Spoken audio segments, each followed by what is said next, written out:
Les minéraux, ce sont ces acteurs silencieux et un peu trop immobiles parfois qui nous entourent, mais je vais essayer de vous convaincre que de fait, votre vie est constituée de minéraux, est entourée de minéraux, et que les problèmes posés par les minéraux donc, peuvent être effectivement esthétiques si ce sont de superbes cristaux. Bon, je vais essayer de vous montrer évidemment de très belles photos aussi, mais on va les retrouver dans des domaines extrêmement variés qui vont parfois un petit peu vous surprendre. Et la morale de cela, c'est qu'il ne faut pas du tout avoir peur d'être apparemment, en tout cas, très spécialisé. C'est pas parce qu'on est très spécialisé qu'on ne comprend pas le monde dans lequel on vit, et justement, souvent, on se donne justement des outils qui sont très robustes et très innovants pour aborder une série de problématiques extrêmement variées. Donc voilà, c'est un petit peu la philosophie de cet exposé de ce soir. Alors on commence par de superbes cristaux, donc qui sont... Oups, non, c'est pas ça. Oui, c'est ça. Hop. Voilà. Donc, on commence par des cristaux, donc des sulfures, des oxydes. Donc, je ne vais pas trop rentrer dans les détails de ces minéraux, mais on va les voir un peu plus gros. Donc, ça, c'est le job du minéralogiste. C'est-à-dire qu'on étudie des cristaux qui sont souvent très beaux, que l'on trouve en quantité parfois très modeste, mais ils sont spectaculaires. Mais la minéralogie, c'est autre chose aussi, et donc c'est pour ça que j'ai mis cette photo au milieu. Donc on est à Roussillon, que beaucoup d'entre vous probablement connaissent dans le nord du Luberon, et on a des oxydes de fer, on va en reparler tout à l'heure. Ces oxydes de fer sont de puissants pigments qui colorent notre environnement et qui nous parlent, qui sont les témoins en fait de ce qui s'est passé il y a, dans le cas par exemple de Roussillon, il y a à peu près une trentaine de millions d'années. Donc ce sont aussi des objets qui sont intéressants et pas uniquement esthétiques. Donc on essaye toujours de concilier beauté et puis quand même information scientifique. Alors, j'ai voulu centrer l'exposé sur deux thématiques. C'est la forme, c'est-à-dire la morphologie des cristaux, quand on a la chance de les voir. Alors la chance en général est assez guidée. Il suffit d'acheter un billet pour aller dans une collection de minéralogie. Il y en a partout, dans toute la France. Près d'ici, il y a par exemple le Muséum de Toulouse qui a une collection de niveau international qui est absolument spectaculaire. Mais dans toutes les grandes villes, il y a des collections de minéralogie, et c'est l'occasion justement de voir des beaux cristaux. Alors pourquoi je parle des musées? C'est parce que ces cristaux sont toujours extrêmement rares. Il faut savoir qu'en France, la France hexagonale en tout cas, on n'a plus d'exploitation minière depuis plusieurs dizaines d'années, donc on n'a plus l'occasion de trouver de nouveaux cristaux. Il faut savoir qu'il y a une cinquantaine d'années, les excursions de géologie et de minéralogie, lorsqu'on était à côté d'une carrière ou d'une mine, on allait voir le responsable du chantier, et c'était pas rare que l'on se voit confier et donner quelques échantillons qui étaient tout à fait remarquables. Les étudiants étaient absolument ravis. Ça, c'est un passé mais totalement abandonné. Il est strictement interdit de s'approcher, enfin d'entrer dans une exploitation minière, abandonnée. Il est strictement interdit de s'aventurer sur des endroits qui sont en général des propriétés privées, même si le propriétaire n'est pas là. Donc la recherche des minéraux en France est devenue, comme pour les fossiles, exactement pareil, hein, pour la même raison, est devenue extrêmement rare. Donc effectivement, ce sont les musées qui sont les endroits les plus sûrs pour regarder, se rincer les yeux et regarder de très beaux minéraux. Alors ce transparent, moi je l'aime beaucoup parce qu'il montre aussi un petit peu la morale de ces beautés cachées. Vous voyez ici ce qu'on appelle une géode, c'est-à-dire une cavité dans laquelle on poussait tranquillement des minéraux. Alors tranquillement, on est dans une coulée volcanique qui devait probablement faire plusieurs mètres d'épaisseur. Le basalte, c'est pas un scoop, il va se refroidir. Les fluides qui étaient dissous dans le basalte fondu, évidemment, quand on va approcher les 100 degrés, ces fluides ils vont mal se sentir, ils vont se transformer en eau.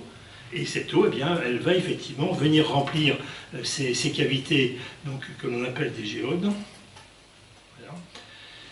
Et ce qu'il faut voir sur cette photo, pour vous, ce qu'il faut voir, c'est vous mettre à la place de la personne avant que ce soit cassé. Avant que ce soit cassé, vous voyez que la couleur de cette roche, vous ne descendrez jamais de voiture pour ramasser un échantillon comme ça, c'est un basalte qui est noir, qui n'a absolument aucun intérêt. Et effectivement, on a probablement cassé des centaines de pierres de ce type-là avant de trouver cette géode. Donc ça, ce sont des choses qui sont en général pas du tout faites exprès. C'est au hasard du creusement d'une ligne de chemin de fer ou d'une route ou d'une autoroute ou au hasard d'un aménagement foncier que l'on va trouver justement en cassant, en voyant des blocs qui sont évacués et donc cassés pour cela, on va trouver donc ces monstres un petit peu rares et qui sont spectaculaires et qui nous montrent, alors nous minéralogistes, dans nos plaisirs, c'est de voir la succession de ces différents minéraux. Vous voyez bien qu'il y a des couleurs différentes et des formes différentes, et ça veut dire que petit à petit, au fur et à mesure que la coulée s'est refroidie, eh bien, il y a un minéral, puis un autre qui se sont mis à cristalliser et à se former. Alors, les minéraux, ils savent nous plaire parce qu'ils ont des formes, ils ont des couleurs qui sont parfois extrêmement originales. Alors, rassurez-vous, je ne vous donnerai aucune formule chimique, on va rester entre gens de bonne compagnie. De temps en temps, quand même, je précise, par exemple, pour le premier minéral qui est ici, qui est le rutile, je dis c'est un oxyde de titane, parce que c'est une formule très simple. Pour une fois que c'est une formule simple, profitons-en. Les autres, vous remarquerez que je n'en parle absolument jamais. Donc ce sont des minéraux qui s'organisent, vous voyez, en cristaux. Ces cristaux, dans le cas particulier de ce rutile, se trouvent, on appelle ça maclé, mais se trouve en fait cristallisé dans des directions cristallographiques extrêmement précises. Ces angles ici, et on en reparlera dans un instant, ces angles ne sont absolument pas liés au hasard, c'est au dixième de degré exactement obéi dans tous les cristaux du monde entier pour ce minéral. Alors ça peut donc être les formes qui peuvent être originales, hein, cette association qui est ici, qu'on appelle en macle de genou, la forme d'un genou justement qui se plie, est bien caractéristique de ce rutile. Pour d'autres minéraux, ce n'est pas trop la forme peut être jolie, mais sans être spectaculaire. Ça peut être par exemple la couleur, donc on reparlera un petit peu des aigmarines, ce sont des béryls, des silicates de beryllium, qui contiennent du fer sous les deux degrés d'oxydation, ferreux et ferrique, et c'est ça qui donne ces couleurs extrêmement variables qui sont les aigmarines. Les aigmarines dont la couleur va varier entre le bleu et le vert, en passant par le bleu-vert. Ça vous semble peut-être très subtil, mais en fait vous réagissez, si vous voyez ça au niveau marin, c'est exactement le même type de variation de couleur de l'eau de mer, si vous comparez des plages dans un lagon par exemple, avec l'eau par exemple dans un lagon, et l'eau sur une côte sableuse française hexagonale. Dans de très nombreux cas, je vous parlerai de minéraux qui ont été irradiés naturellement. Il y a de l'uranium, du thorium et donc leurs fils radioactifs qui existent dans l'environnement. Et lorsque les minéraux se sont formés, dans certains cas, ils ont été soumis à une irradiation qui était importante. Et donc on en reparlera. Ce sont des colorations qui sont toujours extrêmement originales. Là, donc ici, ce sont des cristaux qui sont d'une nature extrêmement banale. Ce sont des quartz. Ce sont les feldspaths, les deux minéraux les plus courants de la croûte terrestre. Ceci dit, si vous le trouvez au bord de la route, vous allez vous arrêter parce que ici vous les voyez cristallisés et en plus avec des couleurs qui sont vraiment totalement originales. Ça n'a aucun rapport avec ce qu'on peut voir dans un granit normal. Toujours irradié, sous forme cette fois-ci d'un monocristal, eh bien voilà un quartz qu'on appelle un quartz fumé, dont on reparlera là aussi, et puis un autre minéral qu'on appelle la fluorine, un fluorure de calcium, qui lui aussi doit ses couleurs à une irradiation naturelle. Alors juste, je reviendrai peut-être un tout petit peu, mais après, mais je préfère tout de suite le dire, ces minéraux qui ont été colorés par une irradiation qui était extérieure, c'était simplement les fluides dans lesquels ils ont cristallisé, un petit peu comme du sucre candi par exemple, que vous faites cristalliser tranquillement dans une solution tiède d'eau, eh bien ces cristaux ont été irradiés et si vous les chauffez, eh bien ces cristaux vont émettre de la lumière, c'est ce qu'on appelle la thermoluminescence, et ils vont surtout se décolorer. Ce sont des expériences que vous pouvez faire vous-même si vous trouvez ce type de cristaux, et donc ils vont changer de couleur. Ils vont perdre leur coloration et ça a une couleur, ça a une lumière un petit peu violette. Vous le mettez dans un four, on est vers 300 degrés, donc c'est un four un petit peu chaud, mais ça va. Et vous observez à ce moment-là cette couleur qui sort du four, et lorsque vous éteignez le four et que vous sortez le cristal n'a plus de couleur. Il est totalement incolore. Et donc, effectivement, c'est intéressant pour nous parce que ça nous dit, petit 1, ce cristal a été irradié, donc il a quand même eu un événement un peu spectaculaire dans sa vie lors de sa création, et puis surtout depuis, il n'a pas été réchauffé. Donc il a gardé ce message de sa formation. Donc, Pour nous, c'est intéressant. Chaque fois qu'on peut avoir une information sur la Terre d'avant, on est évidemment tout à fait preneur. Alors, j'ai distingue, du coup, je vous dis, on va parler des formes et des couleurs, donc on va parler un petit peu des formes, et puis parler un petit peu des couleurs aussi.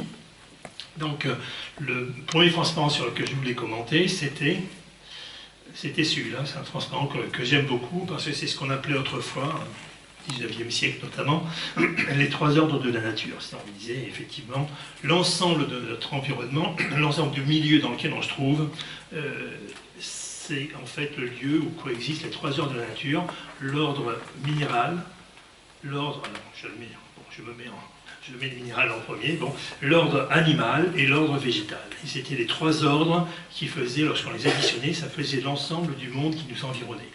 Et cette photo, elle est extrêmement emblématique pour moi, parce qu'elle traduit justement à la fois minéralogie, mais aussi sciences de l'environnement.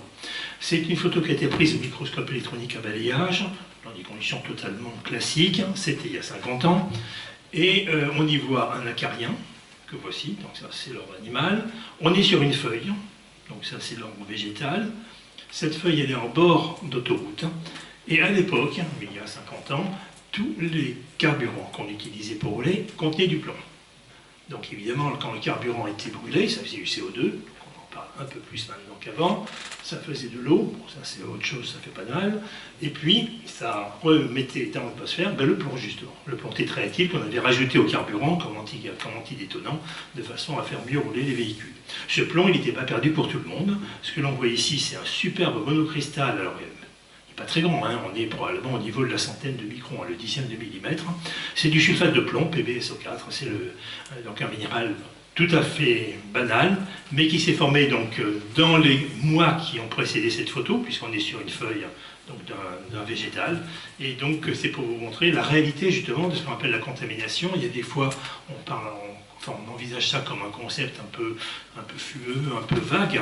Là, vous touchez du doigt justement ce qu'on appelle la contamination, c'est-à-dire il y avait tellement de plomb à cet endroit-là, c'est pas l'ensemble qui est recouvert de sulfate de plomb, mais il y avait suffisamment de plomb pour nous créer un minéral de plomb. Donc voilà les liens entre justement sciences de l'environnement et sciences minéralogiques. La partie droite de ce transparent, elle a un but didactique et historique, parce que cette morphologie des cristaux, ces formes de cristaux, obéissent à des lois qui sont extrêmement précises. Et c'est un peu à titre d'admiration que je voulais montrer cela. On a un cristal ici de calcite, c'est le carbonate de calcium, donc un minéral de composition très simple. Et ce carbonate de calcium a une propriété, c'est de se casser très facilement.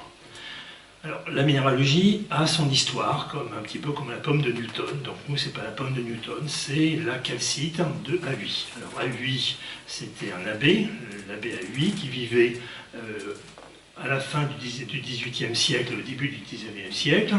René Juste Haüy était le frère de Valentin Haüy, que certains peut-être connaissent parmi vous, qui a fondé justement la fondation des jeunes aveugles à Paris et qui a permis de prendre en charge les jeunes aveugles qui jusque-là n'étaient absolument pas pris en charge par la société. Et donc René Juste Haüy était professeur de minéralogie donc, au muséum, à l'école normale supérieure, à la faculté des sciences. Et bon, les salaires étaient petits, donc souvent les emplois étaient cumulés. Et une marquise lui apporta un matin, un jour, je ne suis pas sûr que ce soit un matin, lui apporta un très beau cristal de calcite en lui demandant ce que c'était. Et donc lui, il a dit, ben, ça c'est une calcite, et malheureusement, la marquise a trébuché, et patatras, le cristal tombe par terre. Le cristal tombe par terre, mais il ne tombe pas de façon totalement banale, c'est pas du sable qu'on récupère, ce sont des petits solides avec des angles extrêmement, avec des faces très précis, très nettes, et des angles tout à fait précis. Donc le bon abbé, à ce moment-là, va chercher un microscope, il prend un marteau, il tape sur un de ces cristaux, il le regarde au microscope, et au microscope, il voit que ce sont les mêmes angles que les premiers cristaux qui avaient été, qui étaient tombés, en fait, du cristal.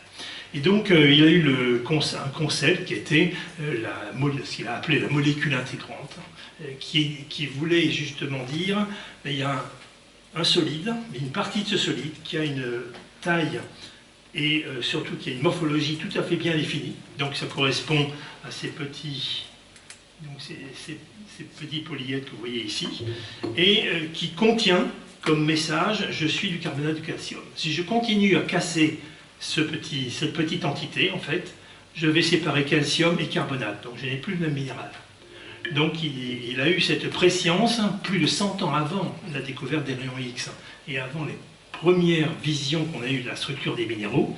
Il a pu simplement, par simple déduction, justement en mesurant très modestement ces angles, en montrant que ces angles ne changeaient pas, plus c'était petit, peu importe, de toute façon garder la même forme du cristal, et il a eu cette prescience justement que le minéral portait avec un ordonnancement tout à fait régulier. Donc on est ici en vignoble et vous savez bien ce que ça veut dire la périodicité d'une rangée, c'est exactement comme dans un vignoble justement, et ce message-là est conservé, sauf avec une limite qui est que si je continue à descendre, et bien cette fois-ci je sépare mes constituants chimiques. Et donc il a fait des dessins comme celui-là, qui sont simplement la reproduction de ce que lui concevait comme molécule intégrante pour la calcite.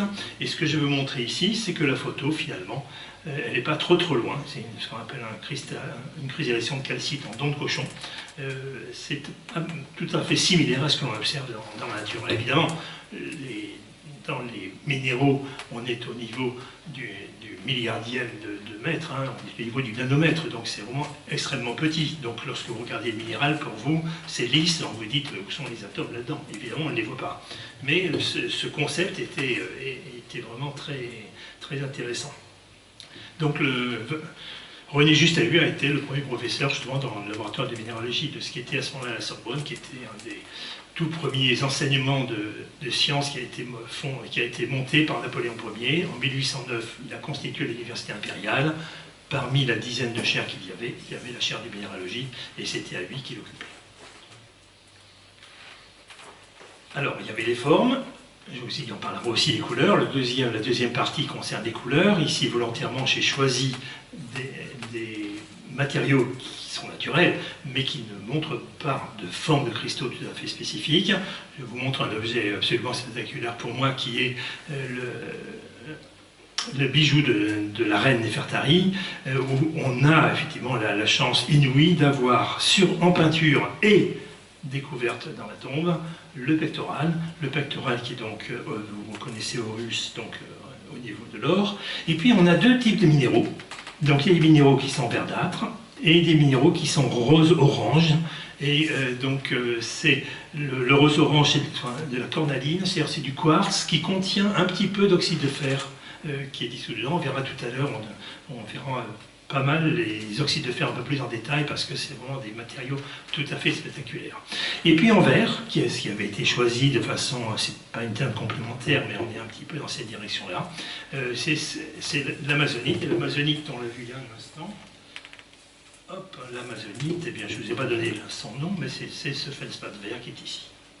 Donc c'est effectivement le bijoutier qui avait fait ce bijou pour la reine, donc il avait bien associé justement ces deux minéraux qu'il n'était pas allé chercher lui-même, enfin bon, il s'était procuré ces deux minéraux. Mais enfin, c'est tout, on est vraiment très content de pouvoir disposer justement à la fois de l'échantillon vrai et puis de l'échantillon représenté, donc en termes au niveau de la peinture. Et alors ces bijoux, ce qui est intéressant de regarder les bijoux dans l'Antiquité, c'est que ce sont des traceurs des échanges commerciaux. On est en présence d'objets qui de toute façon étaient des objets exceptionnels, même il y a 5000 ans, au néolithique. Ces bijoux que l'on trouve actuellement dans la région, qu'on a trouvé, pardon, au XIXe siècle, là en revanche ils ont bien disparu depuis, on les a trouvés tous dans la région de Carnac, proviennent en fait d'un gisement qui se trouve en Catalogne. Vous imaginez effectivement les trajets commerciaux il y a donc 7000 ans, puisque c'était moins 5000 ans avant notre ère, donc il y a 7000 ans, on avait quand même des échanges commerciaux relativement ordonnés pour avoir ces bijoux qui imitent la turquoise. Ce n'est pas de la turquoise, je ne vais pas rentrer du tout dans les détails, mais c'était des objets d'apparat qui ont été trouvés justement en fouillant sous les mégalithes des aliments de Carnac. Alors on va commencer par les formes. donc des cristaux, ce que moi je trouve spectaculaire en tout cas, donc c'est un peu subjectif dans ces formes. Et ce que j'aime bien, c'est lorsque l'on trouve joli un objet qui est extrêmement banal et qui a priori n'a pas un intérêt absolu. Donc le gypse, c'est ce qu'on appelle la pierre à plâtre. Donc le gypse, la plupart d'entre vous en ont vu peut-être, enfin, ont vu le résultat en tout cas. On prend donc du plâtre, qui est un sulfate de calcium pratiquement anhydre, il y a un petit peu d'eau dedans, mais pas beaucoup. On va le gâcher avec de l'eau, et lorsque vous rajoutez donc ce plâtre à l'eau, qu'est-ce que vous fabriquez? Vous fabriquez du gypse. C'est-à-dire que ce gypse que l'on a chauffé pour faire du plâtre, le bricoleur ou le maçon, il va l'utiliser pour le chemin inverse, c'est-à-dire que cette fois-ci, moi je rajoute de l'eau à ce plâtre et je recouvre du gypse. Et ce que l'on fait, justement, ce qu'on voit dans ces parois qui sont très utilisées pour l'isolation, par exemple, l'isolation thermique et acoustique, c'est que ce sont des cristaux, ce sont des aiguilles en fait qui vont pousser. Le gypse se cristallise très rapidement et va nous donner des aiguilles qui vont donc nous donner, en poussant rapidement, des ensembles qui sont qui sont peu denses, et c'est cette faible densité qui donne justement la caractéristique du plâtre, qui est un matériau pour justement la transition énergétique, qui est un minéral, qui est un matériau qui est vraiment extrêmement intéressant. Alors, ça c'est l'usage, hein, donc c'est pour dire qu'effectivement, je pense que tous ici, vous avez vu de près ou de loin, au moins du plâtre, si ce n'est du gypse naturel. Je vous l'ai mis parce que justement on voit ici par exemple une forme de cristallisation qui est tout à fait spectaculaire. Ça rappelle certaines cristallisations que l'on va voir dans des grottes où la calcite va se mettre effectivement à cristalliser de cette façon, et ce sont des cristallisations dans lesquelles la solution de croissance, donc qui est saturée en gypse et qui lorsque l'eau s'évapore contribue justement à faire pousser ce cristal, eh bien, on constate qu'il y a une porosité ordonnée, une porosité orientée, qui va nous amener au bout de ces filaments, qui va nous amener un petit peu de solution avec saturé en sulfate de calcium, donc le gypse. L'eau s'en va, il vous reste le cristal. Alors vous le faites petit à petit, c'est modeste, hein, vous savez que pour les vitesses de croissance dans des stalactites, dans les grottes, la vitesse était effectivement très faible, c'est un petit peu le même cas ici. Alors, les formes sont souvent donc, très bien organisées, c'est-à-dire, alors organisées, ça veut dire quoi? C'est-à-dire que l'on va avoir des faces très bien définies, avec des angles entre ces faces qui sont eux aussi très bien définis. Les travaux pratiques en minéralogie, pendant des dizaines d'années au XIXe siècle, c'était quasiment uniquement de mesurer des angles. La mesure des angles était une mesure extrêmement précise, on était au centième de degré, et c'est là-dessus qu'étaient basées toutes les lois de la cristallographie. Donc vous retrouvez ici le quartz fumé dont je vous ai parlé tout à l'heure, simplement c'est un autre quartz un peu plus gros, et en haut, eh bien, c'est un modèle en bois sur lequel ont planché des générations d'étudiants qui se sont amusés, donc, qui se sont escrimés à mesurer les angles et ensuite à comparer par rapport à l'échantillon naturel. Alors ce qu'il faut voir aussi en tant que menuisier, le menuisier qui a fait cet objet ne s'est pas trompé. Vous avez des cristaux qui ont parfois une centaine de faces. Toutes ces faces ont des angles entre elles qui sont très bien définis. Vous vous trompez un tout petit peu, et vous ne retrouverez jamais la même forme. Ce petit losange ici, il est absolument identique en dimension à celui-là, et on va en avoir deux autres de l'autre côté. Il est impossible, si vous êtes un tout petit peu trompé dans n'importe quel de ces angles, il sera impossible de refaire ce cristal. Et donc, tous les laboratoires de minéralogie avaient des menuisiers, nous les premiers, effectivement, qui taillaient ces modèles en bois, qui malheureusement s'usaient, parce que le bois c'est pas très solide, et les générations d'étudiants passant, les modèles en bois, ils passaient aussi. Donc, de temps en temps, justement, à lui, un professeur, vendait, on a retrouvé notamment aux Pays-Bas des factures donc, de modèles en bois qui étaient achetés par les universités hollandaises pour des modèles en bois qui avaient été faits à Paris.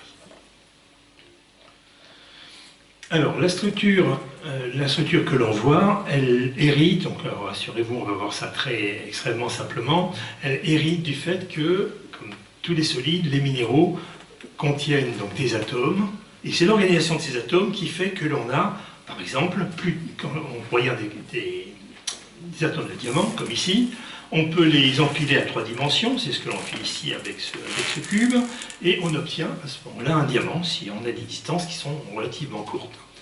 Si on fait plutôt une organisation à 2 dimensions, eh bien on va avoir un autre composé de carbone qui s'appelle le graphite. Le graphite, c'est très différent du diamant. Autant le diamant est le minéral le plus dur, autant le graphite est extrêmement mou, et toutes leurs propriétés physiques sont évidemment très différentes.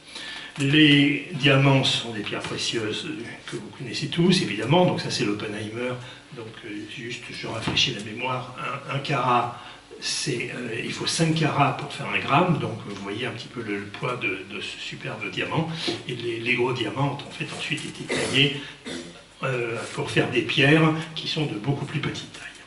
Alors, ici, tous les atomes sont associés entre eux de façon à peu près équivalente, et donc ce que l'on va observer dans la nature, ce sont généralement des octaèdres de diamants. Donc il n'y a pas de forme absolument spectaculaire et originale. En revanche, dans certains cas, on va avoir les atomes qui se trouvent ici dans des sites c'est comme sur un tricot en fait, vous avez ces mailles qui s'alignent plutôt donc dans une seule direction, et ça va par exemple être la caractéristique de ce qu'on appelle les amiantes, qui sont donc des silicates organisés ainsi en chaîne. Pour une partie de ces amiantes, qu'on appelle les amiantes amphiboles, ces amiantes sont d'une redoutable stabilité. Donc d'abord elles sont très dangereuses, ce sont les plus dangereuses des différents types d'amiantes, et lorsque vous faites une biopsie sur quelqu'un qui est décédé d'un cancer de la plèvre, eh bien vous êtes souvent stupéfait de voir la qualité cristalline des amiantes. C'était que la personne avait respiré il y a des fois des dizaines d'années, c'est une maladie qui met beaucoup de temps à se révéler, et c'est pour dire qu'effectivement les dommages qui sont créés donc au tissu pulmonaire viennent directement de l'énergie de l'association des atomes justement alignés selon cette direction, selon ces fibres. Alors, la morphologie, en étant moins dangereux, je dirais, pour la santé, peut caractériser certains minéraux, comme justement l'oxyde de titane dont on a déjà parlé, et qui souvent cristallise donc sous forme de baguettes. Et vous voyez ici, c'est simplement pour l'esthétique, hein, c'est un oxyde de fer ferrique, que vous voyez ici cristallisé en plaquettes, hein, la goethite, et puis ces aiguilles, comme si ça avait été planté en fait. Et il faut vous imaginer que tout ça, ça a été formé dans la même solution. C'est-à-dire qu'il y avait une cavité, il y avait de l'eau, il y avait une certaine température, cette eau s'est refroidie tranquillement et ces minéraux se sont formés. Car c'est pas quelqu'un qui a planté des banderilles dans ces cristaux d'oxyde de fer, ils se sont absolument formés en même temps.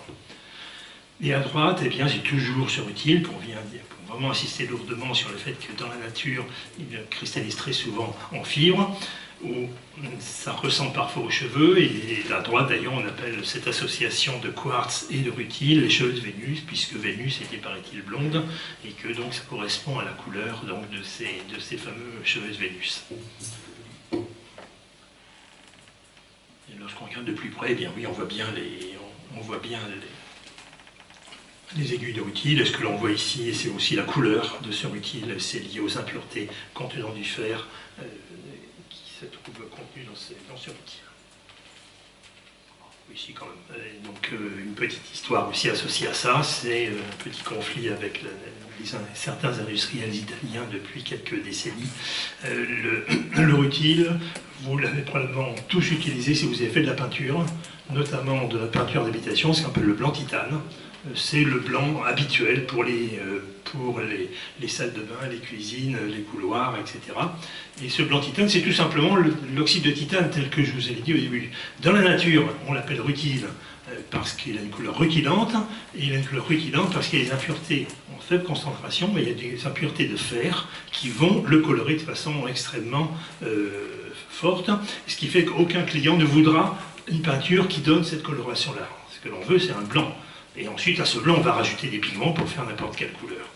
Et donc, l'industrie chimique, donc, notamment italienne, qui était plus spécialisée là-dedans, exploitait donc du rutile naturel qui était importé. Elle le dissolvait dans dans de l'acide, donc ça c'est pas très compliqué. Elle a récupéré une solution dans laquelle il y avait du titane dissous, donc ça c'est épatant, c'est à partir de ça qu'on va faire justement une bonne peinture bien blanche. Et puis il reste ce qu'on appelle des bouts rouges. Les bouts rouges, ce sont ces oxydes de fer ferrique, que vous voyez, ça c'est le fer ferrique, il n'est pas sous forme d'oxyde, il est pour l'instant dans la structure du rutile, mais lorsqu'on aura dissous le rutile, il vous reste quelque chose qui est non dissous, qui va rester donc au fond de la cuve. Et pendant très longtemps, eh bien, de nombreux bateaux italiens sont venus vider ces bouts rouges au large de la Corse, dans l'intervalle qui sépare la Corse donc de l'Italie. Et c'est assez dramatique parce que ça fait une boue qui donc évidemment tue toute forme vivante, puisque c'est un ensemble qui va être assez mal défini, donc qui va pouvoir bouger, et qui a une contamination qui est totalement invisible évidemment en surface, et qui n'a ça ne cause aucun dégât pour la santé, c'est vrai, simplement ça tue toute vie sur le fond marin. Donc c'est maintenant, je pense, un problème qui est en voie de résolution, mais ça s'est passé tranquillement sans que personne ne s'y intéresse trop. Alors, pour terminer ces histoires de morphologie avant de passer aux couleurs, je voulais prendre deux exemples pour dire attention, il n'y a pas un minéral et puis une forme. La calcite dont on a parlé tout à l'heure, le carbonate de calcium, il y a plus de 250 morphologies différentes qui sont connues. Donc c'est absolument spectaculaire. Ça correspond à la présence d'impuretés en plus ou moins grand nombre. Ça correspond au temps qu'on a laissé aux cristaux pour pousser. Ça correspond à la température qui régnait lorsque ces cristaux ont poussé. Est-ce que cette température a varié ou non? Donc oui, on a tous ces messages qui sont contenus dans le minéral et qui évidemment, nous, on va vouloir, sans faire trop de mal au minéral, on va vouloir le faire avouer son histoire, en fait, qu'il puisse nous raconter son histoire au travers de ça. Donc j'ai pris deux exemples qui sont le gypse, dont on a déjà un petit peu parlé, dont on va reparler un peu plus, et puis la pyrite, tout simplement parce que c'est de loin le sulfure qui est le plus abondant dans les surfaces de la Terre. Donc le gypse, on retrouve le cristal, ces cristallisations allongées, donc presque à une dimension de ces cristaux de gypse. Et à gauche, un très beau monocristal, c'est probablement un des plus beaux qui existent au monde. Il est dans la collection de minéralogie de Jussieu, mais c'est pas pour ça que je dis ça, c'est honnêtement effectivement un cristal qui est très très rare, tout simplement parce que le gypse est un minéral qui est extrêmement tendre, il se raye à l'ongle. Là, il suffit simplement de passer le doigt avec l'ongle un petit peu saillant dessus, et vous avez une rainure, le cristal est acheté. Donc c'est un minéral qui est en plus extrêmement fragile, et j'oppose effectivement deux types de formation du minéral. Une formation à l'équilibre d'un minéral qui pousse tranquillement, sans stress, et là on n'était en fait pas du tout en solution, on était à l'interface entre une solution et un support minéral, et on avait donc ce gypse qui poussait relativement rapidement. C'est pour ça qu'on dit qu'il probablement il n'a pas poussé à l'équilibre. Alors le gypse, on en a trouvé, ça a été un scoop il y a une vingtaine d'années à peu près, on a trouvé des cristaux géants qui faisaient parfois plus d'une dizaine de mètres de longueur. Dans le sud de l'étoile de Chihuahua, donc au Mexique, dans la mine qui s'appelle Nalca, qui est une mine d'argent avec de l'or aussi, donc c'est un petit bonus. Et vous voyez la taille des cristaux, à côté de l'être humain qui est devant. Donc c'est effectivement, alors on connaissait des cristaux de cette mine-là depuis un siècle. On connaissait des cristaux qui faisaient à peu près 1 mètre, ce qui est déjà absolument, des monocristaux, absolument spectaculaire. Mais là, des cristaux encore 10 fois plus grands, c'était exceptionnel. Ça a été à l'occasion de lorsqu'ils ont voulu avancer. C'est pas le gypse du tout qui est exploité, ça ne vaudrait absolument pas le coup économiquement. Ce qui les intéresse, c'est le moyen d'argent et les minerais d'or qui est associé. Donc, lorsqu'ils ont ouvert une nouvelle poche, et ils sont tombés devant ces cristaux, et ces cristaux, donc vous voyez encore plus nettement. Donc oui, alors d'abord, donc cette photo elle est prise avant celle-là. Vous voyez ici que le monsieur qui regarde n'est pas habillé, il est en civil en fait, il a un casque puisqu'il y a une lampe dessus, mais c'est tout. On n'imagine pas du tout d'autres problèmes. Ici, on a quand même réalisé qu'il y avait un os. Il y avait un os parce que les cristaux commençaient à se corroder. Et donc, on s'est retrouvé avec un problème exactement comme à Lascaux. où on ne s'était pas rendu compte tout de suite que trop de visiteurs tuent une grotte, eh bien là c'est pareil. Donc là il est habillé pratiquement en cosmonaute, c'était un des derniers visiteurs de cette mine. La société a décidé d'abandonner, enfin ce secteur de la mine, c'est pas juste à côté, hein, mais elle a décidé d'abandonner l'exploitation de l'exploration, surtout c'était pas exploité, l'exploration de ce secteur, le laisser envoyer pour petit à petit que les cristaux se retrouvent dans un état d'équilibre. Ce qui se passe, c'est que vous avez des bactéries qu'on appelle sulfatoréductrices. Ces bactéries, ben nous, on respire l'oxygène qui nous sert justement on combine avec le carbone pour faire du CO2. Là, ce sont des bactéries qui vivent avec d'autres cycles énergétiques. Donc, c'est la réduction du sulfate. Et cette réduction du sulfate va petit à petit corroder les cristaux. Et ce que l'on ne sait pas, effectivement, c'est que lorsqu'on marche quelque part, on a des semelles sur les chaussures. Et sur ces semelles, évidemment, vous avez toutes les bactéries de la création qui sont mises. Donc, il suffit de rentrer quelque part dans un environnement qui est clos, et vous allez tranquillement ensemer avec votre pas tous les chemins. Et donc il suffit qu'il y ait quelques centaines de personnes, et c'est effectivement en mauvaise situation. Voilà, donc la belle histoire de ces cristaux qui restent. Alors c'est spectaculaire, allez voir ça sur Internet, c'est vraiment très très beau, mais voilà, ce sera une image. Comment ? Deuxième exemple que je voulais vous montrer, c'était la pyrite, le sulfure de fer. Je voulais vous montrer cette diversité de cristallisation d'une part. Donc l'environ, on va pas du tout, je vais pas du tout en parler, c'est juste pour qu'on voit cette grande diversité avec des octaèdres comme ici, ou des cubes striés comme ici. Donc ça dépend des conditions de formation, et c'est en fait assez mal compris. Mais je voulais surtout opposer, regardez bien ces cristaux, ils ont une couleur métallique, ils ont un éclat métallique absolument superbe. On dirait que c'est un métal d'ailleurs. Et voici la même pyrite, mais divisée. Les cristaux ici faisaient quelques centimètres, hein, typiquement ce cube doit faire à peu près 5 centimètres. Ici, effectivement, il y aura aussi des cristaux de pyrite, mais là ils font 5 microns. Ils sont tout petits, donc il n'y aura plus de grande face qui va pouvoir réfléchir à la lumière. La lumière se trouve simplement absorbée lorsqu'elle arrive dans cette boue qui contient ces sulfures de fer qui sont en train de se former. Et ces sulfures de fer, ah ben tiens justement, ce sont des bactéries sulfatoréductrices qui les forment. C'est-à-dire que l'eau qui arrive du continent, donc ici on est dans la baie du Mont-Saint-Michel, c'est un environnement tout à fait classique, cette couleur sombre. On va l'attribuer à des conditions réductrices, et que lorsqu'on est à marée haute, à la fois la matière organique est amenée par les ruisseaux, et puis ces sulfures qui sont en train de se former, vont effectivement nous amener une ambiance réductrice qui est propice à la formation de ces sulfures. Et donc, comme ils absorbent toute la lumière, ça vous donne cette couleur noire tout à fait caractéristique. Et alors on est surpris de voir que dans le fond des océans, il y a ce qu'on appelle des dorsales océaniques, dans lesquelles vous avez des fluides qui arrivent à très haute température. Quand je dis très haute température, pour être précis, on va être entre 200 et 350 degrés à peu près. Donc on est vraiment sur des températures extrêmement élevées.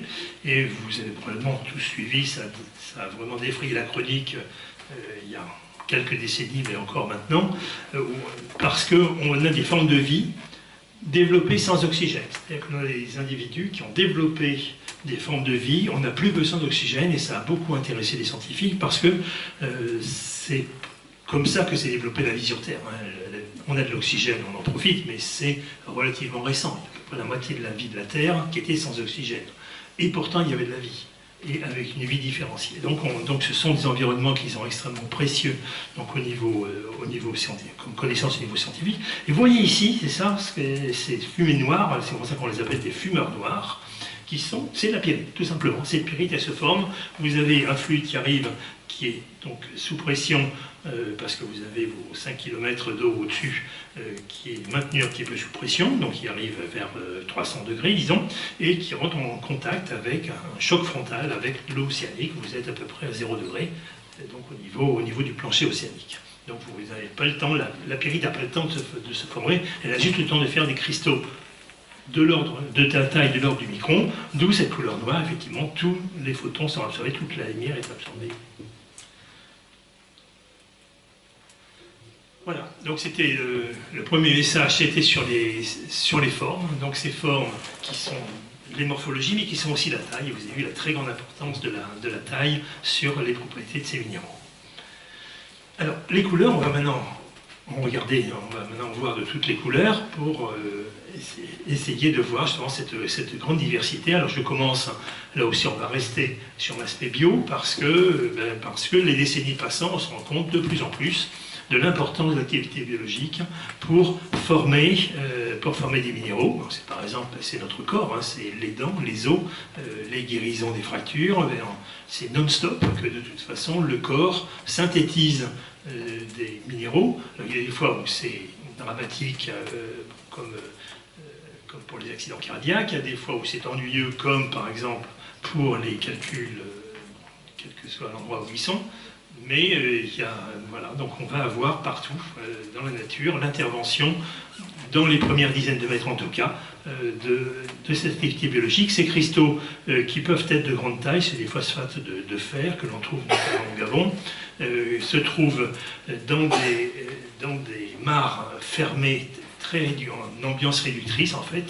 Il y a très peu d'eau qui circule et ils peuvent faire parfois plusieurs mètres de longueur dans cet environnement tranquille. Et alors la couleur, eh bien, elle ne va pas être facile à déterminer comme ça tout de suite, parce que ça dépend de l'environnement, de l'impureté qui colore. Alors tout ça, c'est pas très simple effectivement à imaginer. Ce que je veux simplement laisser comme message, c'est que la même impureté, comme par exemple le fer réduit, le fer ferreux, qui est ici dans les deux cas, on est en deux minéraux différents, l'un qui s'appelle l'olivine, l'autre qui s'appelle le grenat. Ce n'est pas la même structure dans les deux cas, le fer ferreux ne voit pas les mêmes voisins. La réponse est immédiate, vous avez vu, l'un est vert et l'autre est rouge. Donc on a beau être avec la même impureté, donc c'est pas la peine de s'énerver sur les concentrations, c'est surtout la structure du minéral cette fois-ci qui va expliquer justement l'origine de cette couleur. Dans d'autres cas, on va avoir un changement de structure qui est tellement important que l'on va avoir ces changements de couleur comme, bon, vous le savez au moins par la littérature, par les photos, un rubis, une émeraude. Les couleurs sont différentes. Dans les deux cas, c'est pourtant du chrome, avec le même degré d'oxydation en plus qui est à l'origine de la couleur, mais ce n'est pas le même environnement. Alors, si vous voulez faire peur à quelqu'un qui possède un beau rubis auquel il tient beaucoup, eh bien, vous pouvez lui aussi le mettre dans un four. C'est pas grave, hein, ça fond à 1900 degrés, donc de toute façon, vous ne ferez rien de plus. Vous le montez simplement à 300 degrés et votre rubis devient vert. Et la personne à qui vous avez emprunté le rubis qui est en train de se lever, lui aussi devient vert, évidemment. Et heureusement, ensuite, bon, vous éteignez le four, vous rallumez la lumière, c'est vrai que ça refroidisse évidemment, parce que même 100 degrés c'est un beaucoup, et là on est rassuré, on est à nouveau en présence d'un rubis rouge qui n'a rien vu, évidemment. Mais bon, donc c'est pour dire, c'est pour montrer la sensibilité en fait. Hein. C'est un peu comme un thermomètre, quoi. Une sensibilité du cristal à ses propriétés structurelles. Donc les marines, on en avait parlé un petit peu tout à l'heure. Ici, je vous montre justement en illustration ce que ça donne comme couleur lorsqu'on est dans des conditions relativement réductrices, pas mal de fer ferreux, et dans des conditions plus oxydantes, j'en ai beaucoup moins que dans le cas précédent. Donc, ce n'est pas des variations de couleurs spectaculaires, mais c'est toujours très beau. C'est-à-dire, lorsque vous avez une aigue marine et que vous rencontrez quelqu'un qui lui aussi a une aigue marine, vous pouvez, ça permet de démarrer une discussion, en tout cas, vous pouvez comparer les deux aigues marines entre elles. Il faut savoir que la couleur, c'est difficile à évaluer dans l'absolu. En revanche, en comparaison, c'est-à-dire vous avez deux diamants qui vous semblent incolores, vous mettez l'un à côté de l'autre, c'est quasiment sûr que vous allez décider lequel est le plus blanc par rapport à l'autre. Donc en relatif, l'œil humain est vraiment très beau. Et là, donc, c'est tout à fait une illustration. Il faut voir les différents minéraux, justement, les différentes couleurs, les différentes tonalités de couleurs plutôt. Il faut les mettre les unes à côté des autres pour vraiment se faire une idée. Donc on voit le minéral dont j'ai parlé Donc tout à l'heure, on avait justement ce quartz fumé et puis cet amazonique, on en voit un peu plus gros. Et donc encore une fois, comme ce que j'avais dit tout à l'heure, lorsqu'on va chauffer cet ensemble, eh bien, tous ces minéraux vont perdre leur couleur et on aura donc une roche tout à fait standard avec du quartz et des feldspaths. Alors, ces dégâts d'irradiation, ils sont extrêmement efficaces sur des minéraux qui ont souvent des structures qui sont simples et des formules qui sont simples, avec peu d'impuretés. Lorsque, donc, par exemple, vous avez un petit peu d'aluminium, et c'est ça qui est considéré comme responsable de la couleur fumée de ces quartz irradiés, donc on appelle le quartz fumé, justement, donc c'est une signature de la présence de ces aluminiums. S'il n'y a que de l'aluminium en impureté, ce n'est pas un problème, le quartz sera comme du cristal de roche. Mais si ce minéral est irradié, il peut être même irradié artificiellement, eh bien il aura cette couleur brune caractéristique. Mais, comme je vous l'ai dit tout à l'heure, lorsque vous allez chauffer le cristal, il va se décolorer. Il émettra de la lumière, thermoluminescence, et puis il va se décolorer. Alors une autre forme de coloration dans le quartz, c'est ce qu'on appelle l'améthyste. Cette fois-ci, c'est le fer. Le fer qui se trouve donc là aussi en impureté dans le quartz. Et lors de l'irradiation, eh bien, ce quartz va prendre, pendant sa croissance, c'est une irradiation qui accompagne la croissance dans la solution donc, dans laquelle baigne ce quartz, et donc ce quartz va prendre cette couleur améthyste. Elle aussi, elle est transitoire, donc la photo elle n'est pas malheureusement fantastique, mais ce sont des améthystes qui ont été taillés et qui ont été chauffés. Et vous voyez, c'est pas très facile à voir, mais on a effectivement des zones qui sont encore un peu mauves et d'autres qui sont plutôt jaunes. Donc, on les a, donc c'est ce qu'on appelle des amétrines, c'est citrine et améthyste, qui montrent que le minéral, que la pierre, puisqu'il s'agit d'une pierre d'ornementation, une pierre semi-précieuse, que cette pierre a été chauffée. Il faut savoir que tous ces traitements physiques que l'on fait disons, régulièrement, sur un certain nombre de pierres qui peuvent être achetées dans le commerce, on a l'obligation, en tout cas en France, il est obligatoire que l'on vous indique qu'ils ont été traités, qu'ils ont fait l'objet d'un traitement physique. Après, c'est votre responsabilité de l'acheter ou non, mais vous devez être au courant que la pierre a été traitée, et ce n'est pas vraiment une pierre totalement naturelle. Et donc certains minéraux comme les fluorines par exemple ont des couleurs extrêmement variées en relation avec cet impact de cette radioactivité. La dernière partie de l'exposé va concerner des minéraux d'une très grande banalité, ce sont les oxydes de fer. On va en gros rester dans deux minéraux différents, mais ce que je voulais laisser comme impression, c'est qu'ils nous environnent. Ils nous environnent depuis les maquillages jusqu'au grand désert de l'Ouest, ils nous environnent depuis la construction jusqu'à la surface de Mars. Enfin, on est totalement dans les oxydes de fer, et donc c'était pour vous faire sentir cette prégnance que vous n'aviez peut-être pas totalement soupçonnée dans votre vie. Donc, Monument Valley, parc national américain dans l'Utah, où on a des grès qui sont colorés par des oxydes de fer qu'on appelle de l'hématite. C'est l'oxyde de fer le plus simple, le fer ferrique, qui traduit le fait que cette roche s'est formée dans des conditions très oxydantes. Ce sont des roches sédimentaires, d'où ces niveaux, vous voyez, ces changements de couleur qui suivent des niveaux horizontaux, et puis l'altération classique, l'érosion plutôt classique en milieu désertique, en absence de pluie. Vous n'allez jamais avoir, comme ce qu'on a en France, c'est-à-dire une pente depuis un sommet vers une vallée. Ici, vous allez essentiellement découper votre paysage par morceaux, c'est-à-dire c'est au travers du gel que vous allez avoir, au travers du gel qui s'exerce la nuit. Dans la journée, vous avez des températures très élevées, et puis la nuit, il gèle, et puis petit à petit, eh bien, vous allez détacher les blocs, c'est détacher ces blocs de façon subverticale qui donnent ces reliefs tout à fait exceptionnels. Bon. On s'éloigne un petit peu, mais comme ce sont des photos très classiques. Ces oxydes de fer, donc on va en parler un petit peu en tant que produit de maquillage, effectivement, parce que ça reproduit bien la carnation, et ça reproduit bien une carnation que l'on souhaiterait en plus. C'est vraiment des minéraux qui sont à ce moment-là très intéressants. Et puis en construction, parce que très souvent on va dans environnements où il n'y a pas beaucoup de pierres de construction, par exemple dans le pays toulousain, on va utiliser des argiles chauffées pour faire des briques de différentes tailles, et on va les utiliser comme des pierres pour avoir justement des bâtiments qui se tiennent mécaniquement. Et donc vous voyez ici des briques qui sont en fait donc, des argiles chauffées qui contiennent des oxydes de fer. Ces oxydes de fer sont un peu transformés, mais c'est toujours de l'hématite.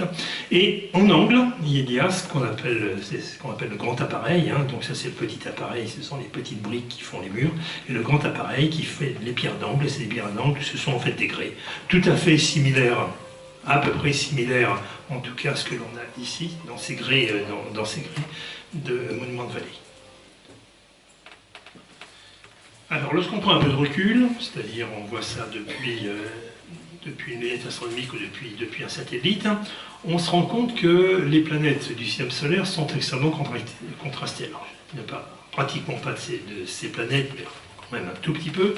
Vous voyez ici donc la Terre avec le continent africain qui est ici, donc avec la partie subsaharienne, enfin le Sahel plutôt, subsaharien, avec des oxydes de fer, mélangés à des argiles, mélangés donc à des sables comme dans meubles, et effectivement, donc les continents terrestres nous montrent la présence de fer ferrique. Ça veut dire que c'est une atmosphère oxydante, c'est pas un scoop, puisque nous-mêmes on vit dans cette atmosphère. D'autres planètes sont aussi colorées. Alors ce qui est remarquable, alors ici je montre Mars avec donc le rover Curiosity, donc l'un des rovers, puisqu'il y en a plusieurs qui explorent cette surface martienne. Et alors Mars, j'en parle parce que c'est une couleur qui est visible depuis la Terre.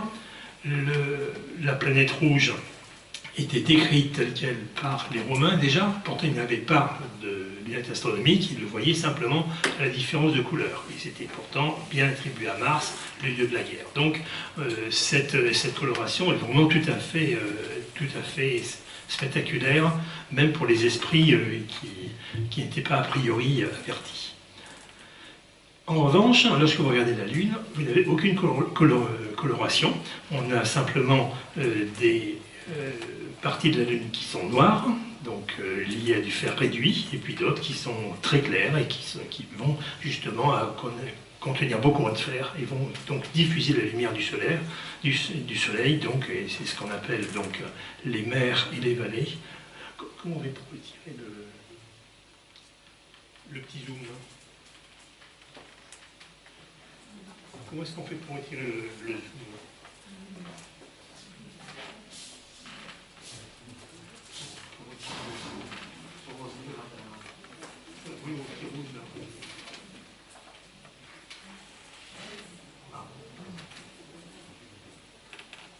Oui, merci.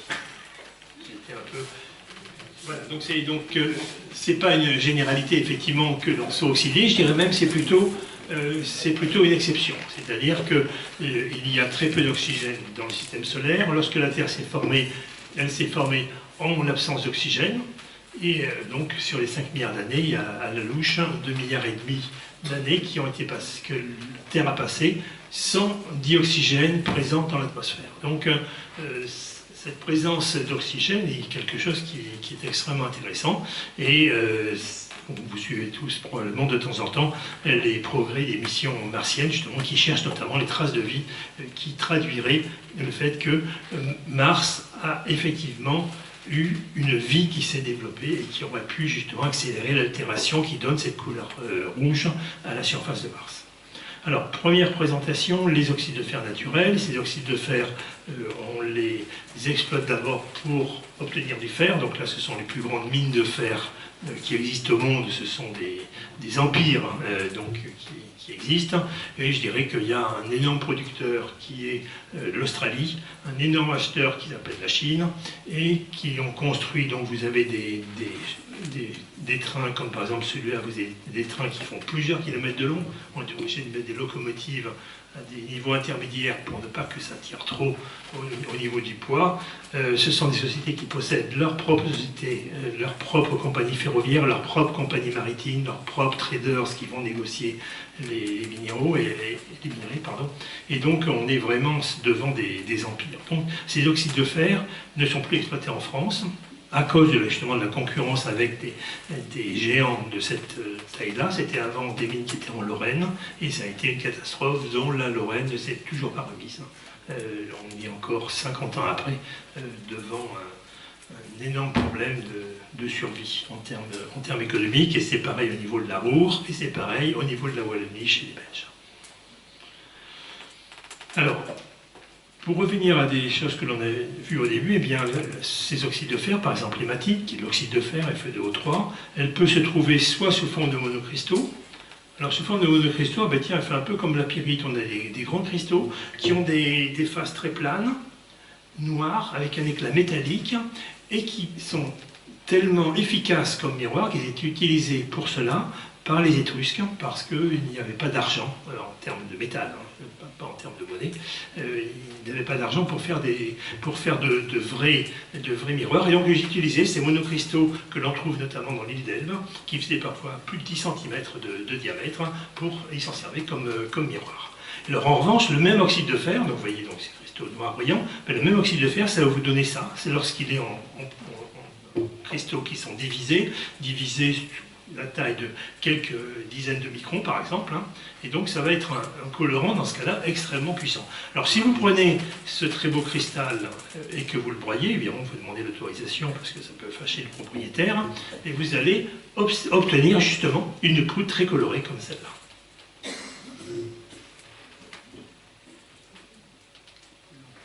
Ce sont des oxydes de fer que l'on voit effectivement dans différents niveaux géologiques. Et je termine ces oxydes de fer naturels avant de passer à la suite avec cette photo qui est pour moi tout à fait remarquable.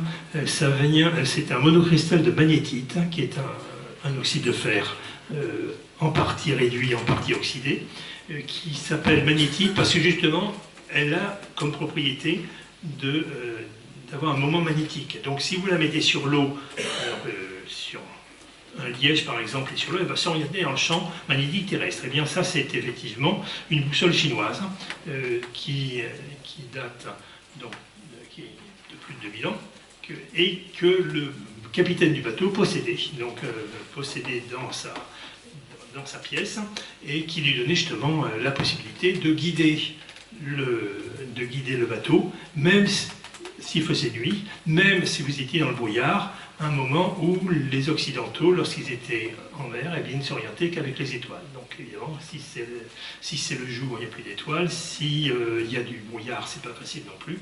Donc c'est tout à fait spectaculaire de voir ces objets, de voir la façon dont justement on peut s'en servir pour résoudre des problèmes extrêmement concrets, comme par exemple se piloter pour traverser les océans. Alors, des pigments, la notion de pigment, je vais essayer d'accélérer un petit peu, la notion de pigment, ce sont des colorants que l'on va utiliser en très faible concentration et que donc comme intérêt de ne pas perturber le milieu auquel on les a rajoutés. Donc là on va voir justement une application dans quelques instants. Alors c'est évidemment des applications qui sont picturales, donc nos ancêtres, les hommes des cavernes, utilisaient différents types d'oxyde de fer. Vous voyez que les gammes de couleurs sont très variées. On va avoir justement des couleurs plutôt vert orange, comme la goethite, des couleurs plutôt rouges, comme l'hématite, qui peut être d'ailleurs de la goethite chauffée. Donc dans ce cas-là, ce serait une industrie, parce que si vous chauffez, si vous transformez un matériau, vous faites une action supplémentaire à simplement le ramasser en la nature.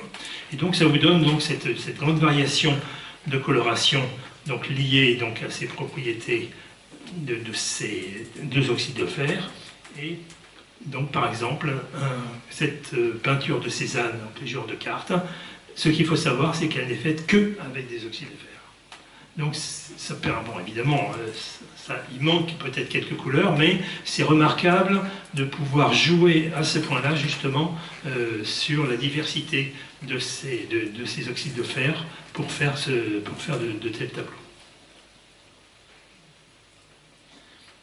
À faible concentration, on va les voir, ils sont toujours là, ces oxydes de fer. Donc là, ce sont des bâtiments qui sont construits avec du calcaire. Ce calcaire, il n'est pas blanc, il semble être blanc, mais il n'est pas blanc. Lorsque vous les regardez de près, vous les voyez sur ces deux photos. Donc le Palais des Papes et puis un immeuble haussmannien, un standard de Paris. Bien, dans les deux cas, ce qu'ils vous racontent, c'est que ce sont des calcaires qui ont été formés dans une ambiance de type lagon, donc sous des climats chauds.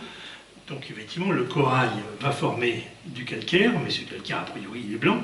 Et pourquoi c'est coloré? C'est coloré parce qu'après, il y a un arrière-pays. L'arrière-pays, on le voit bien ici justement, parce qu'on n'est pas loin de la montagne Noire, c'est par exemple, pour la France, c'est l'Asie centrale. L'Asie centrale, depuis à peu près 300 millions d'années, n'a jamais été recouvert par l'eau. Donc il est resté un continent qui va tranquillement s'éroder, s'altérer surtout, et en s'altérant, évidemment, ce sont des sols. Et donc si vous avez des rivières qui amènent de temps en temps un petit peu de sols tropicaux qui sont donc riches en oxyde de fer, même s'il n'en revient pas beaucoup, eh bien ça va vous colorer donc, tous ces calcaires qui ont été formés donc, dans ces récifs. Et donc c'est là aussi une indication pour nous, un rappel de ce qu'était la France il y a, sans voyez les années, 45 ou 115 millions d'années. Donc c'était exactement la même situation. Alors, c'est ce que vous voyez, donc, lorsque l'on veut justement restaurer donc, des monuments, comme par exemple Notre-Dame de Paris actuellement, on utilise pour le chantier de Notre-Dame, on utilise les mêmes calcaires que ceux qui ont été utilisés lors de la construction de Notre-Dame. On a beaucoup de chance du fait que le même niveau, pas exactement à l'endroit, mais pas loin,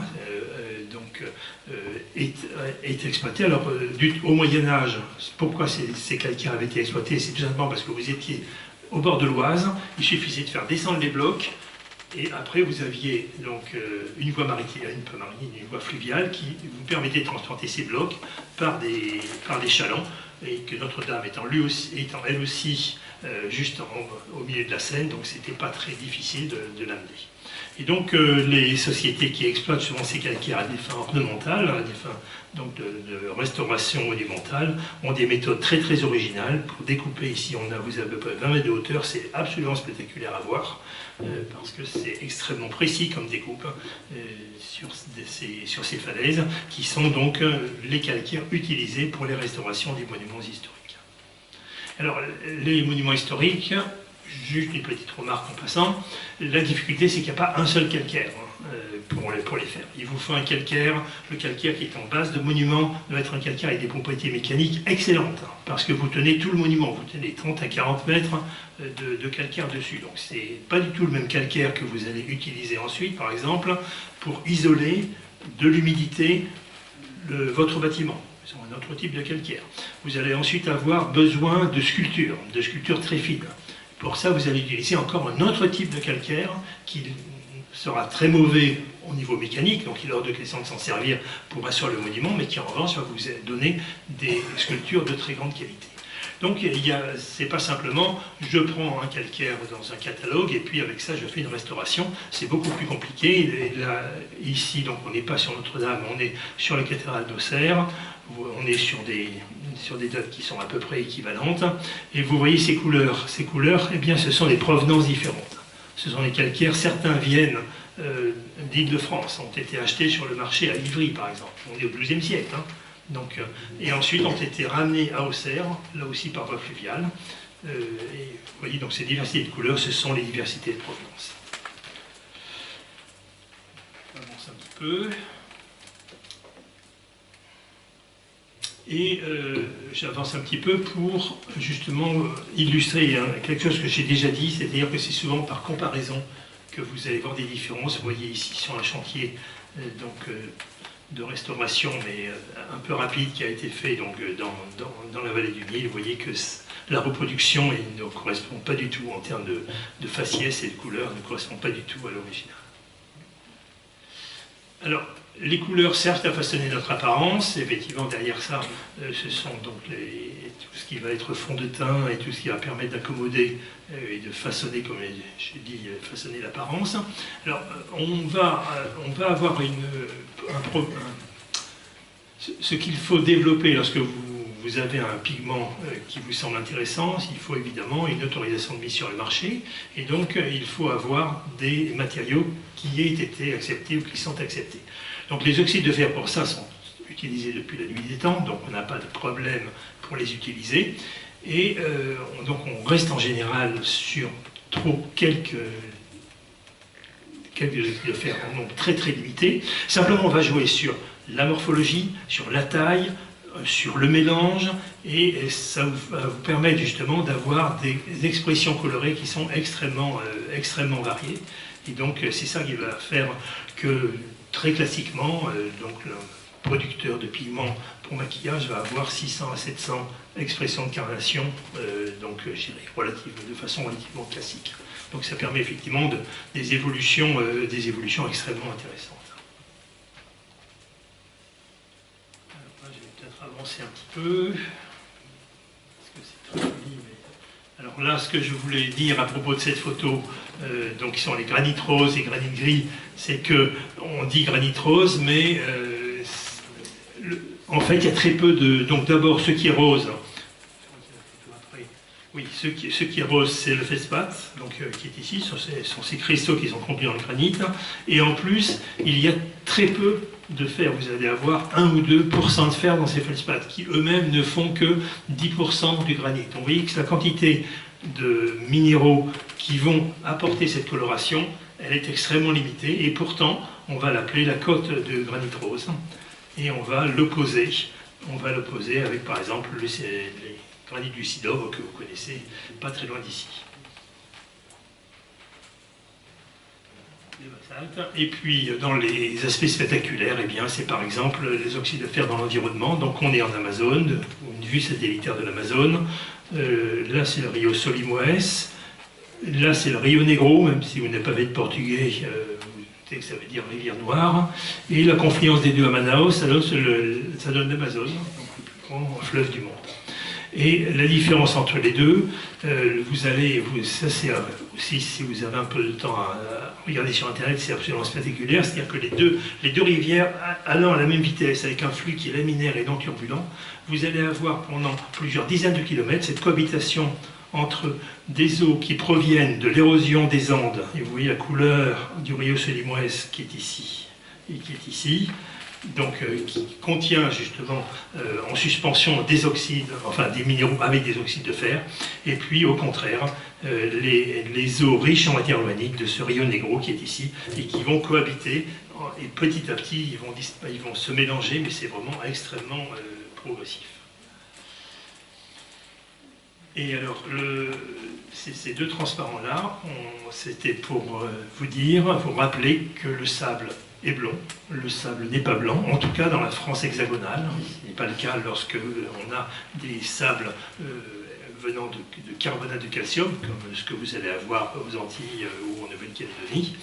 Et ça, on s'en rend compte dans certains cas, par exemple à Fontainebleau, où ces sables côtiers ont été débarrassés de leurs oxydes de fer, et ça vous donne des sables qui sont d'une blancheur tout à fait remarquable. Alors que lorsque vous êtes sur une plage, eh bien, vous avez tous l'habitude de cette coloration un petit peu beige pâle de ces sables.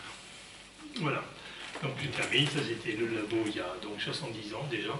Les étudiants n'avaient pas la même look, bon, enfin bon, ils travaillaient bien, et puis la collection donc, qui est en dessous.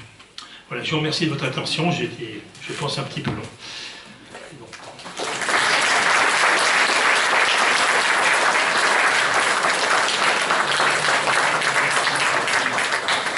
Merci Monsieur Carlas. Donc,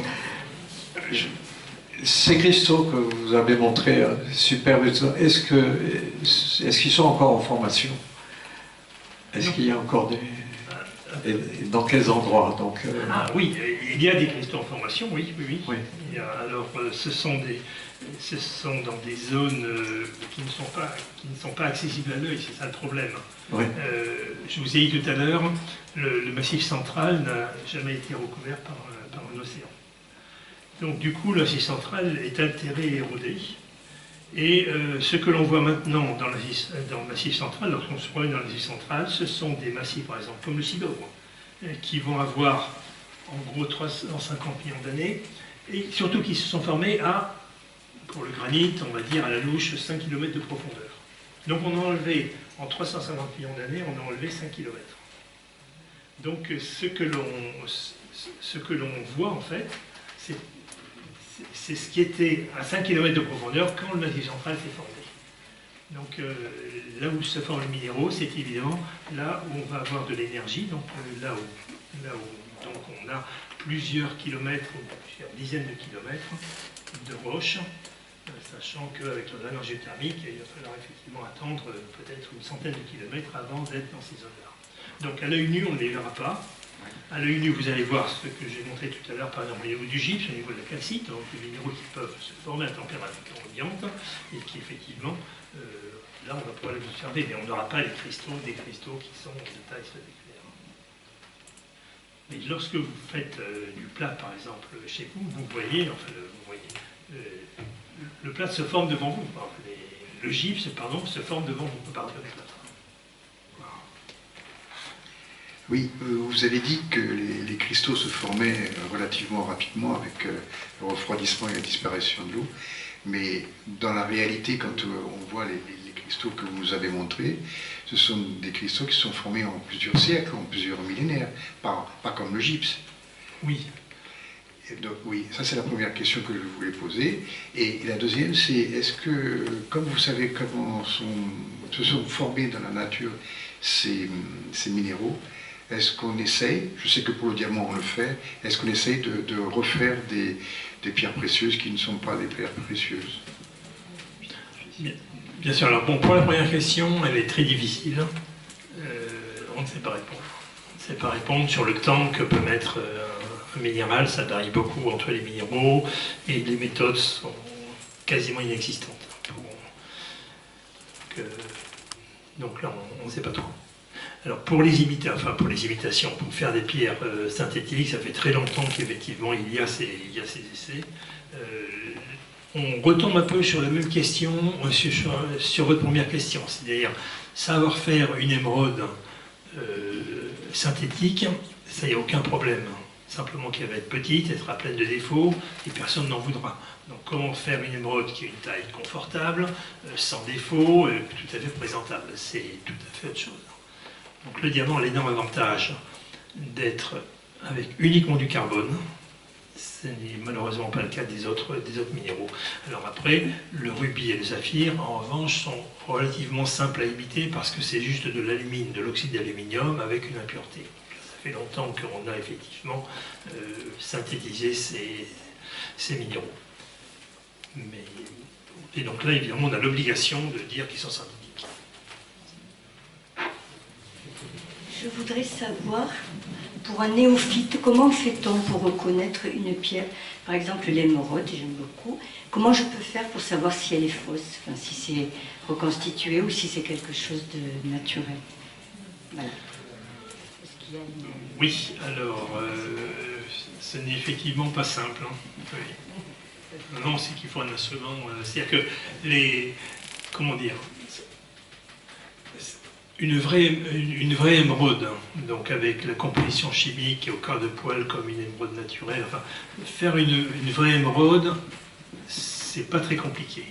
En revanche, faire une émeraude qui semble vraie, qui semble être naturelle plus exactement, ça c'est compliqué. Tout simplement parce que l'émeraude, elle pousse, contrairement donc au diamant notamment, elle va pousser dans des solutions, donc on appelle hydrothermales, c'est une cocotte sève grande dimension, donc on est sous pression, donc au-dessus de 100 degrés, avec de l'eau qui est chaude.